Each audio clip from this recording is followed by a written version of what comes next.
Hi everyone, I'm Charlotte Pence here, author of Where You Go, Life Lessons from My Father. Thanks for tuning in today. I'm going to be signing some of these books that we're going to send out to you and answering some of your questions that you send in. That's what we're going to do. My name is Robert Wolgemuth, and I have the joy of working with Charlotte as her agent. So I helped connect Charlotte with Hachette, and here we are, eager to talk with you about this wonderful new book. Now, can I ask you a question? Sure. The title of the book is Where You Go. Yes. Unpack that. Where is that from? So the title of the book comes from the book of Ruth in the Bible, and it comes from the verse where Ruth is talking to her mother-in-law, Naomi, and she's telling her, and Naomi is telling her to go away from her after Ruth's husband dies. And Ruth tells Naomi, "Don't tell me to leave you or turn away from you. Where you go, I will go, and where you stay, I will stay. Your people will be my people, and your God will be my God." And so this is kind of, it's an interesting theme in my family. It's something that I think we've kind of returned to over time, that even at times when we have differing opinions, or if we have stress or things are going on in our life, that we will still go wherever the other person is going, and we'll support them. And so when I was coming up with a title for this book, I had a couple different ideas, and some of them ended up being the chapters in the book. And so, but over the overarching theme, I think kind of just hit me one day that Where You Go would be such a good title, just because it kind of sums up everything I think that my family kind of tries to do. So that's kind of where it came from. So, does your dad's job taking from place to place? I mean, have you lived in more than one house? Tell us about that. Yes, lived all over the place, which I talk about in the book. We mainly grew up, started my life in Indiana, and then moved to Washington, D.C. when my dad was elected to Congress, and lived in a couple different houses in D.C. and then went back to Indiana and back to D.C. again. So it's kind of a title for me that means a lot, because not only is it talking about how we'll physically go together, but also going somewhere with someone in a mental way, in a supportive way, and kind of backing them up and having their back when they're chasing their dreams, which is something that my parents have always really taught us how to do. They do. Your daddy's a big chase your dreams guy, isn't he? Yes, absolutely. Yeah, he definitely is. Okay, so one of the early titles was No Flapping. So like you said, that's the title of one of the chapters. Yes. So talk about No Flapping. What is that? Yeah, so No Flapping was a story that my parents tell over time, and have kind of told to all of our staffers and people that have worked on our campaign, and family members. It was kind of the time my dad decided to run for Congress. He had run in the 80s twice and lost, and he was trying to decide whether or not he should run again. And my parents and our whole family took a trip to a dude ranch in Colorado, and my parents were watching, looking out over a cliff, and they saw these two hawks flying. And they weren't flapping. They were just letting the wind carry them. And my mom told my dad, if we're going to run again, then we're going to do it like those hawks, and we're just going to let God carry us wherever we're meant to go, instead of trying to flap and get there on our own. And so that was just a really inspiring story for us. And that's kind of how I start out the book, is kind of by telling the background of that, because that's a legend in our family that I think you kind of have to know, I think, to really understand where we're coming from. Like living by faith. That's what you talk about a lot. Yeah. Yeah, it's definitely a theme in the book too. Well, it's great to talk to you about this book. It's a wonderful book. You're an excellent writer. Thank you. Yeah. In fact, I told you this earlier, that I've been in this business for almost 40 years, and one of my mentors early on said, it's a cruel thing to encourage people with no talent. And you're not in danger of that at all. Thank you. Okay, so we've gotten some questions that have come in here, and thank you for your interest in watching. The first one is, what do you expect readers to get from this book? Because the book is about you and about your family. So as a reader, let's say that I'm selfish. I bought this book for selfish reasons. I'm interested in you. But what's the takeaway? What do you expect me to get from it? I hope that this book is just encouraging and uplifting to people. I'm hoping that, it has politics in it because my family is a political family, but it's not a political book. And I kind of wrote it that way on purpose so that I really think that anyone can get something out of this book, and I really wrote it for everybody. And I think that our stories are something that can inspire people who are going through transition or who are going through just a time when they're trying to chase their dreams or figure out what their calling is. Those are things that I think we all go through at certain times in our lives, and my family has done it in somewhat of a public way, and so being able to put these these stories down to paper was just really special. So I hope that they're just encouraging to other people.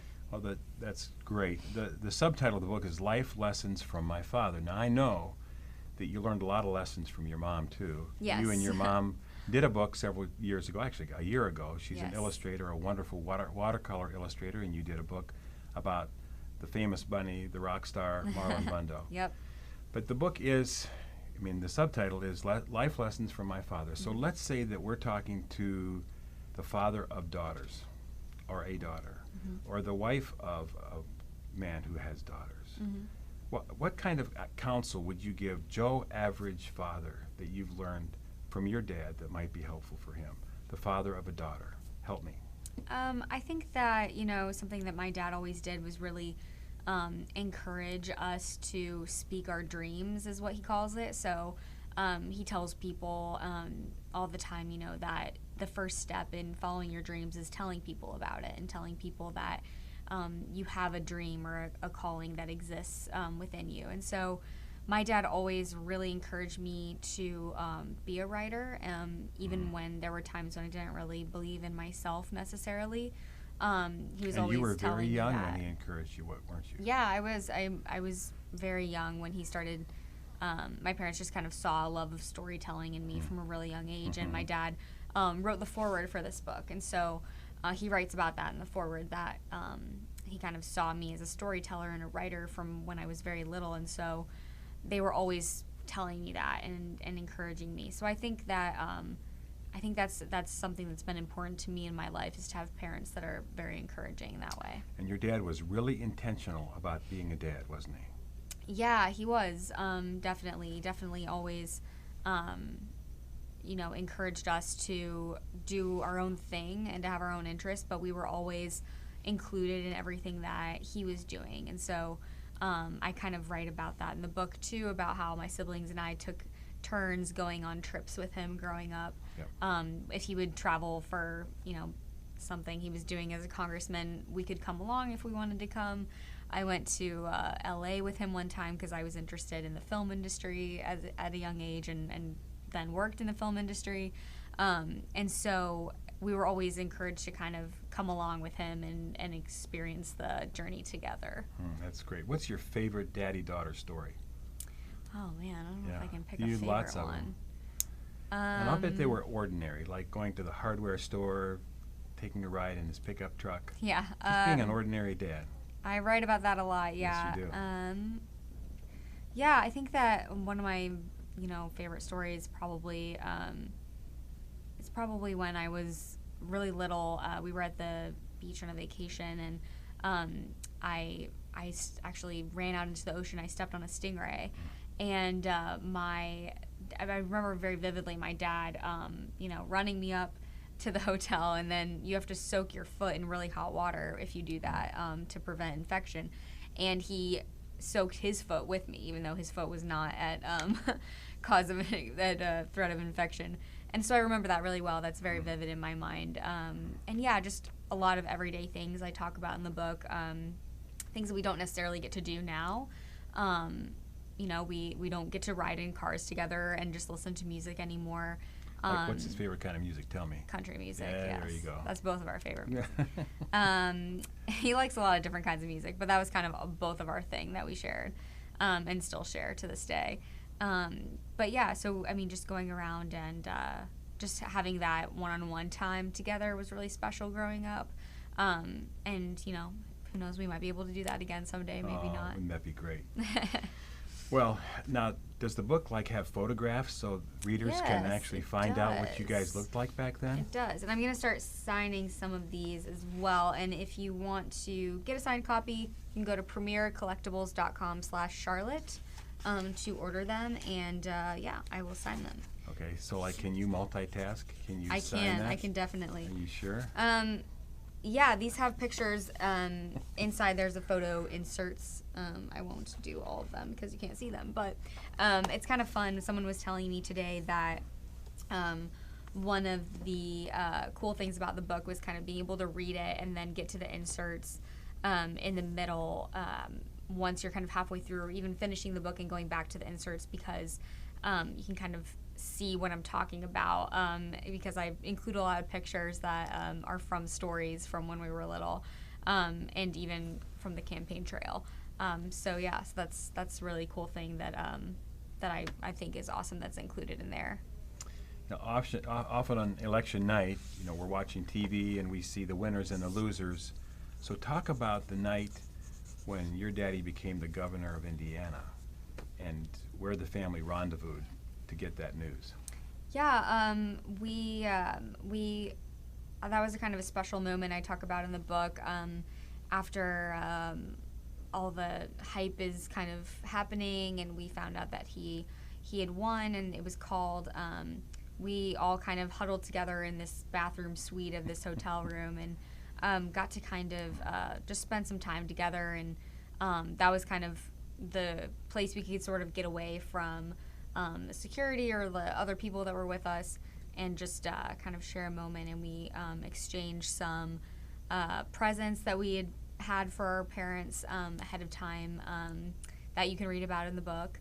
And we had those presents, you know, we were going to give to them, win or lose, because this was kind of something that was, you know, either way, we had still come through something together, and we'd still, you know, maintained our relationship through everything. So that was still an accomplishment, even if my dad hadn't won the governor race. Wow. Mm-hmm. Well, we have been given this list, and it says 22 questions in 2 minutes. I mean, like, good luck with that, right? Are we taking questions? Or we have questions? Should we from do other this people first? coming Should we in? do the iPad? Okay. We have some. So, I think this one's been answered. What inspired you to tell this story? I think you did a good job with that. Yeah. For sure. What are some of your favorite memories of your father growing up, as you were growing up, your childhood? You talked about the stingray. Any others that come to mind that were favorites? Now, let me just, while you're thinking about that, sometimes I think it's easy to think that a person you see in public is a different person than you see in public when they're in private, when they're with their families or when they're on their own. So talk about that. Talk about the importance of consistency.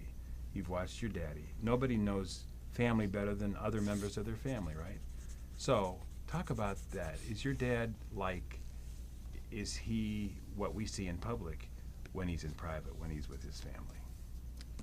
Yeah, I mean, I think that, you know, everyone has acts differently around different people, I guess. But, you know, I think that I've tried to kind of convey in this book that there's, you know, it's very kind of special what these kind of inside moments that I've been able to share. And I wrote in the book that, you know, I knew I always wanted to write this kind of book and write about my family, but I wasn't sure it would ever be published. And so I always knew I would kind of write down these stories one day. So just being able to kind of share that with other people and being able to give kind of an inside look has been a really cool experience. Okay, I have one that I'm going to ask. It's not here yet, but I'm going to get to it. How important is your parents' relationship with each other to you? You're single. You have a married brother and another single sister. How important is your parents' relationship to each other? It's very important. Yeah, they've, you know, I think every, you know, marriage is different, but my parents have definitely been a good example for me of what works for them in their marriage, and just putting each other first has been just really inspiring. Yeah. Okay, here's one. What's next for you? Well, right now I'm at grad school, at Harvard Divinity School, and I'm getting a master's in theological studies with a focus on religion and literature. And so that's kind of my focus is writing and hopefully writing more about religious topics, and topics of faith has always been something very interesting to me. I think that, facilitating conversations about faith is something that is just really, really cool, and something that I think at least my generation maybe doesn't do as much of. And so, I think that, just continuing to write, hopefully, and just doing that in a effective way, hopefully. And your dad really encourages you, and your mom too, encourages you to follow your dreams, not theirs, for you. Yeah, we were always really encouraged to have like our own opinions about things, and not just our own opinions, but also our own interests. So we weren't, told to do one specific thing. It was never assumed like because my brother played lacrosse, I would play lacrosse, something like that. We all had very diverse interests, and we still do. So so that's definitely something that I've learned a lot from, and it's been really, really fun and cool for me to be able to have that kind of support growing up, for sure. Okay, so daddies are famous for nicknames, right? And dad jokes. Okay, so let's start with the nicknames. What was your nickname as you were growing up, and do you have any idea where it came from? My dad used to call me, he calls me Charlie. Actually, I go by Charlie with a lot of my friends, and so that was kind of one of the things my dad always called me growing up. So that's kind of a cool thing I think you get in the book a little bit. Now the book identifies another nickname.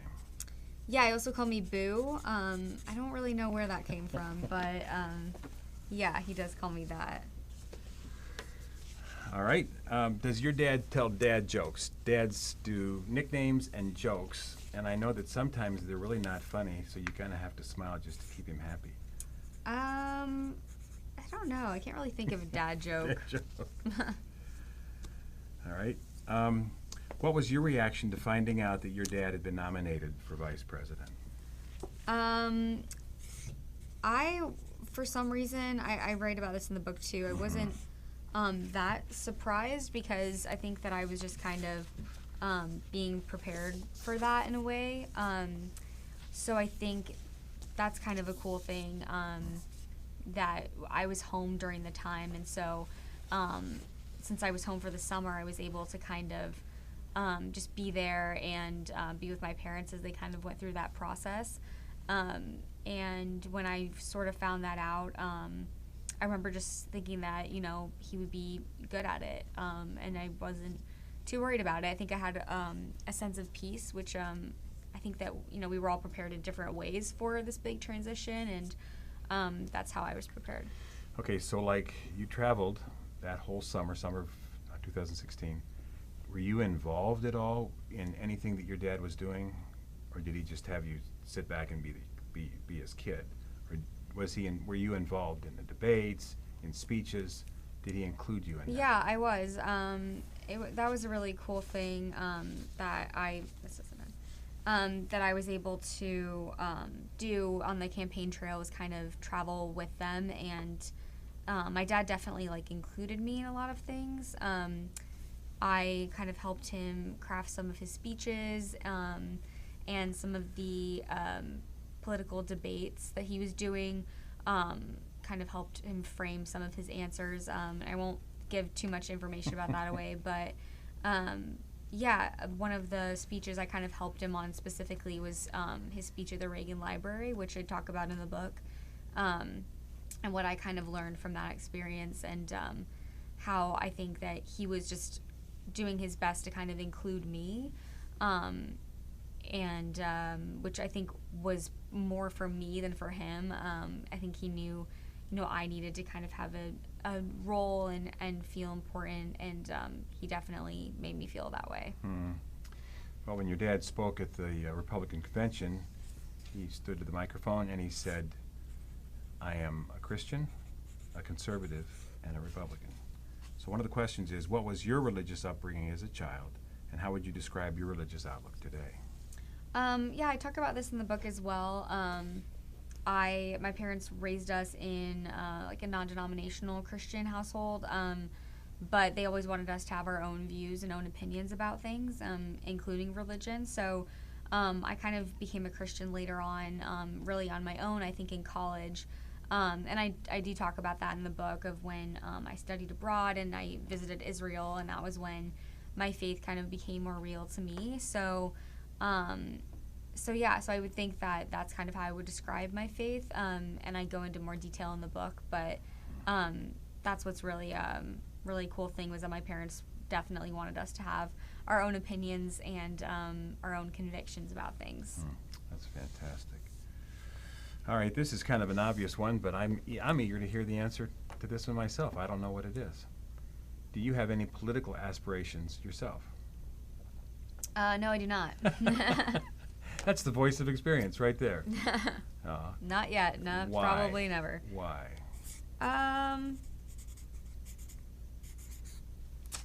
I think that, I have been raised to kind of go after what you feel called or feel led to. So I don't really feel led to that. Okay. That's fair enough. So, all right, so you're a writer. Here's your first book written solo. Are there any other books in Charlotte Pence, or is this it? I hope so, yeah. So do we. Yeah, I think that you hope so too. I really hope so. I've always wanted to be a writer. That's always been my dream since I was a little kid. So this is just a big accomplishment for me, and just really exciting for me to be able to just share these stories with people. For my first book to be about my dad and also about our family is just really special too. I think that that's just something that I'm really feel blessed to be able to share with the world and also with my family through this whole process. Yeah. So, okay. So writing a book, this is probably 55 to 60,000 words. So, like, when do you write? How do you manage your schedule in order to write? What time of the day do you do that? Yeah, I kind of write all of the time, I feel like. There's not really a time when I set aside to write, just because it's really just when I find time. And I try to write every day. I don't always do that, but I definitely try to do it every day. And I think just finding time whenever, especially when you have a deadline for a book like this, it's a little bit easier because you have to finish it. But just writing on your own can be kind of a challenge sometimes for me. So I like you definitely don't try. have a professor leaning over you, or a teacher, or a parent saying, "Stay with it." You really have to be self-motivated. Yeah, and I think I am. I've definitely always enjoyed writing, and I felt compelled to write, I would say, more than enjoyed it. So I think that it kind of just comes out of you somehow. But setting aside the time to write is definitely helpful, especially when you have an actual project that your people are waiting to receive. I think it was Hemingway who said it's much better to have written than to write. Looking back on this, it's very exciting, but it's a lot of hard work and self-denial, and no, I can't go out tonight. I have work to do. And it doesn't. The deadline doesn't care if it's Thanksgiving or Christmas Day or whatever. If it's due, it's due, and you just hunker down and do it. Right? Yes, that's definitely true. Yeah. But it's so fun, and it's such a blessing to be able to do this and send the drafts to my parents and my sister and brother and sister-in-law. They read a lot of drafts of this, and that was really fun to be able to do and work on it with them. Well, your daddy talks about having read the manuscript in the foreword to the book, which is worth the price of the book. It's fantastic. It is. It's Tribute a great to forward. you. It's very It's nice. a great honor to you. Yeah. So, like, how did your mother, your brother, your sister feel about the manuscript when they read it? They really liked it. They had notes and insight for me, but mostly they just said that they liked how I'd kind of captured the stories of our family and included lessons along the way, which was kind of the point was to kind of figure out these lessons that tied into like these stories that we had lived out. So they liked it, and that was really the most important thing to me, was that my family approved of it. So they did. That's a big deal. Okay, so animals. Your family is, your home is filled with animals. They're everywhere. Like, help us We do have a lot of understand animals, where yeah. that came from, and give us a quick rundown of your current animals. In fact, one of the stories in the book was when your dog died, and you were on Yeah. the road. Tell us that story. We were, yeah. That was one of the harder days in the campaign trail. Our dog was pretty old, and he passed away while we were traveling. He was staying with my grandfather, and so that was kind of hard. But we've always been pet people. There's some funny stories about pets in here, about kind of figuring out how to be, how to be our authentic selves in the DC environment. So we have my parents just have a dog and a cat right now, and then our bunny, Marlon Bundo, that my first book was about. So we have a couple pets, but we always kind of had a lot of pets in our house. That was very common. Like, why? Where did that come from? Because people will have a dog or a cat. You guys have a menagerie of animals. You have had. Yeah. Yeah, we did. So quickly I don't list know. the different kinds of animals that you've had in your home. I had gerbils at one point, fish, and my brother had I think he had a couple lizards. We were like those families that brought the pets home from school. Yeah, right. So we always kind of had that. We had bunnies, cats, and dogs. We didn't have a ton at one time, but we had a lot of different types of animals that was kind of fun, and we've always been a pet family for sure. Oh. Well, should we do this 20-second round? Should we see if we can tackle I think these? there are probably more also. No, they're not. That's it. Okay. That's it. Cool. Yeah. Yeah. I will keep signing then. Okay. I don't. Can you multitask? Can you sign? These are really complicated questions. No, All right. wait. Here we go. Ready, set, go. Where were you born? Indianapolis, Indiana. What's the hospital? I have no idea. Really? What's your birthday? June 25th. Okay. Who would you want to play with in a movie? Or let me read that again. Who would you want to play?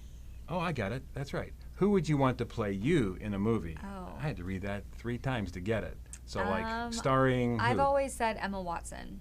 Ah, I like her a lot. that's a good choice. All right. What was your first job? I'm gonna add a word. What was your first paying job? I worked at a coffee shop. Yeah. Was it like a name brand coffee shop or just? I've worked A at a local couple ca- different coffee shops, yeah, but Okay. no, it was just a cafe. Okay. What's your biggest fear besides Biggest doing this fear? video? I don't know. That's Okay. a hard one. Go to the All right. next one. I will. Who makes you laugh the most? Probably my sister. And tell us where she is in age, how far apart, because you're She's really a year close. younger than me. 1 year younger. Mhm. That's really close. And your brother is 1 year old, just over a year older than you, right? So you Yes. guys really came. Yes, we're all Fast. within 3 years, yeah. And I write about that in the book a little bit Yes, too. you do. All right. This is a good one. What's the one thing you need to have in your fridge at all times? I always have carrots and hummus. Carrots and hummus. Yes. What kind of hummus? Like just plain? normal. Okay. Yeah, just the Not the classic. garlic and the stuff. Nope. Oh, that's good. All right, number 7. This might be an easy one. What is your greatest accomplishment to date? You're supposed to say the book. This book. I think just in general, just staying close with my family through lots of different changes. I mean, that's kind of a broad answer, but that includes this book, and it's definitely a big theme in the book. Yeah, it is. All right, who's the most interesting person you met recently? Oh, that's a good question. And you could go back a couple years if you'd like.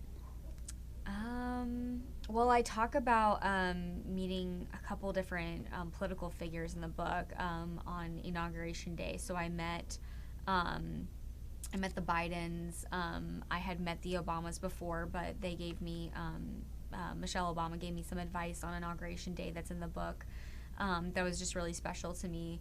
I met Hillary Clinton on that day, and I talk about that in the book too, about how she was just very kind to me, which was just very, very cool to me. Yep. I mean, it kind of showed me that she didn't have to be nice in that scenario. I'm sure that was difficult to attend that Inauguration Day, and so that was really a cool moment that I talk about a little bit in the book as well. Oh, that's good.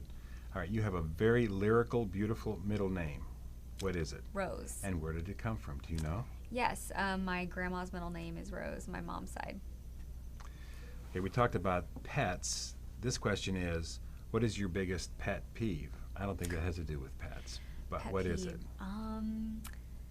I don't know if this is about other people, but I don't like being late to things. I get like very nervous if I'm gonna be late to a class or something. I'm always like try to be very early to stuff. I don't know if that's a pet peeve, but that's what I thought of. Well, I was late to this meeting. No, because you weren't. Yeah, well, because we're staying in different hotels. We were, and yeah. I went to the lobby waiting for you to come down, and it took me. And I was waiting for you. Took me 10 minutes to remember that we're not even staying at the same hotel. So Well, sorry to be late. we both 'cause made that's, it. That's one of mine. That's one of mine too. What's the last book you read?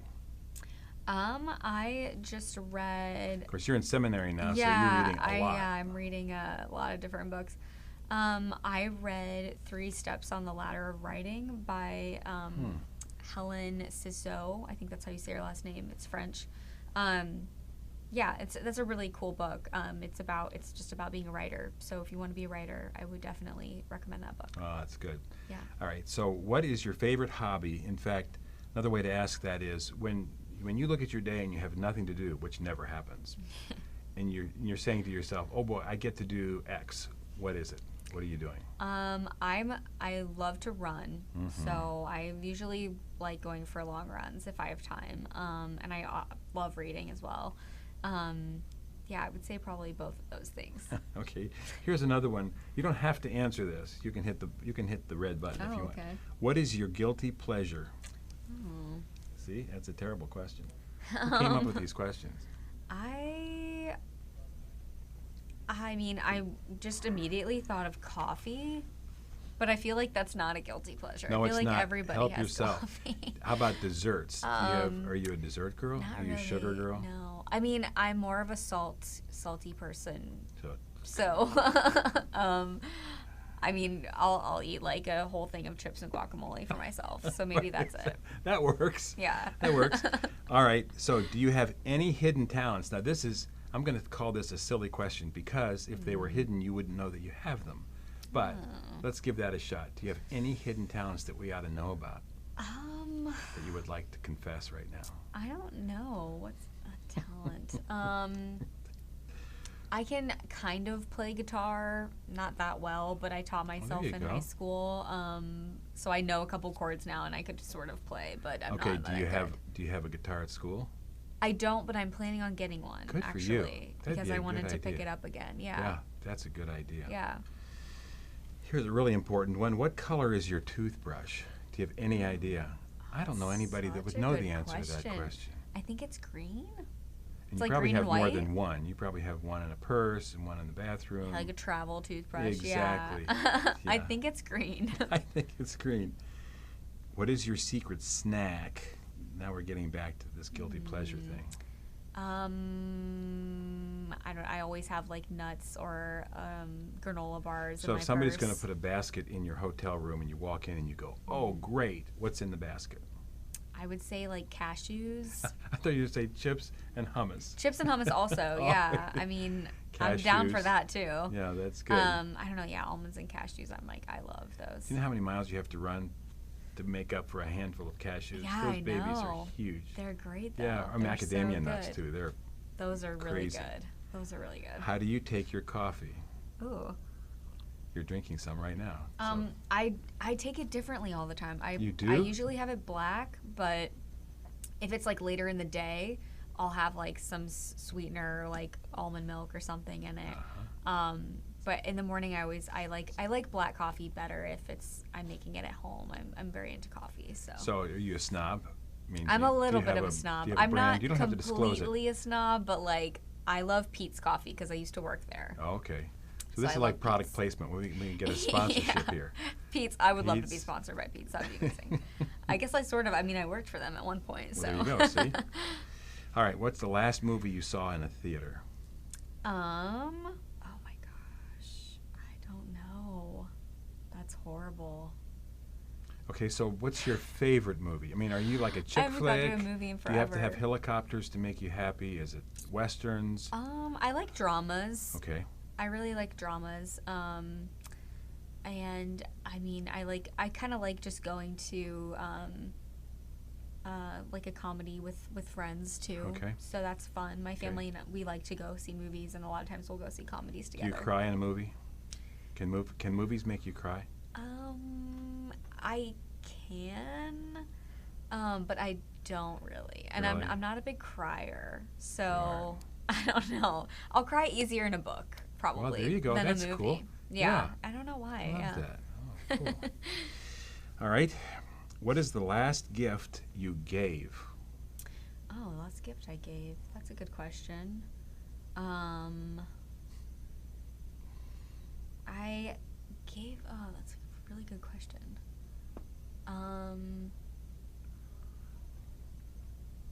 All right. While you're thinking, Let me think. Yeah. while you're thinking, you and your mother brought Marlon Bundo to an event in Washington, D.C.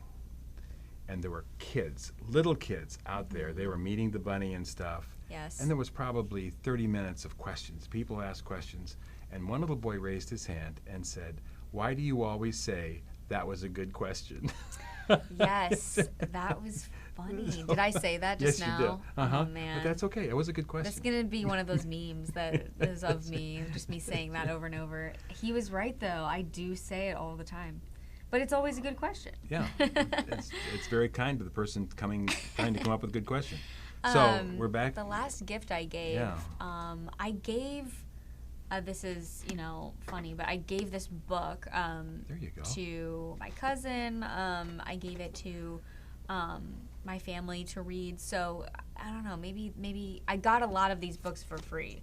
Authors get a lot of books If they have to a give good away to agent. people. If they have a good a agent. great agent. Yeah. they get a And lot of so I freebies. have just boxes of these books in my house that I've been giving to people. So I guess That's I gave my fun. book as a gift. There you go. That's a great. It's a good gift. That's a great answer. All right. What cause is dear to your heart? Oh, that's good. I know that That'd you're big on sharing royalties and stuff. So what cause is Yeah. near and dear to your heart? So A21 is a charity that I've worked with in the past and given proceeds of my books to, a portion of the proceeds. And so they fight human trafficking all around the world, including in the U.S. So they have offices in, I believe, 13 countries. Where they're literally on the ground fighting against human trafficking, helping survivors, helping them kind of get back on their feet. They also do a lot of amazing work helping to just educate the public about what human trafficking looks like, and if you are suspicious of human trafficking, how to report it. So they're called A21, and it stands for Abolishing Human Slavery in the 21st Century. So definitely check them out. They're an amazing cause. And actually, this weekend, they're having their annual Walk for Freedom that they do, and they do in cities all over the world. It's really amazing. Wow. Yeah. Well done. What a good thing. Yeah. All right, there's one more question, and I've just gotten a note that we can wrap after this. Oh, okay? great. So here's the final question. Where do you want to go that you've never been? Not counting the moon. I do want to go to the moon. That's a great movie. You need to see it. That's brand new in First Man. Oh, yeah, really? Yeah, oh, it's really fabulous. Oh, yeah, I should see that. That'll be, then ask me in a couple weeks what a movie I saw, and I'll see that. I really want to go to India. I've not been to India, and my family and I did a swing around Asia on a trip a year and a half ago. I went with my parents, and I also write about that in the book. Yeah. Being able to go to Australia and Indonesia and just amazing places. But India, I would love to go to. Yeah. Well, this has been really fun, and we're grateful that you joined us. This has been Charlotte Pence talking about Where You Go, her brand new book. Yes. That's the website for what? So if you want to a get copy, one of a these copies signed I'm copy signing. that she has been signing while we've been sitting here. Yep. This is one word: Premier Collectibles. PremierCollectibles.com /Charlotte. Me. Yep. That's Charlotte right there. So. Yes. Great fun to talk to you. Congratulations on your book. Thank you. Let's watch the New York Times. Let's see what happens. Yeah. So, great fun. Nice to talk to you. Thank Have a you. great day.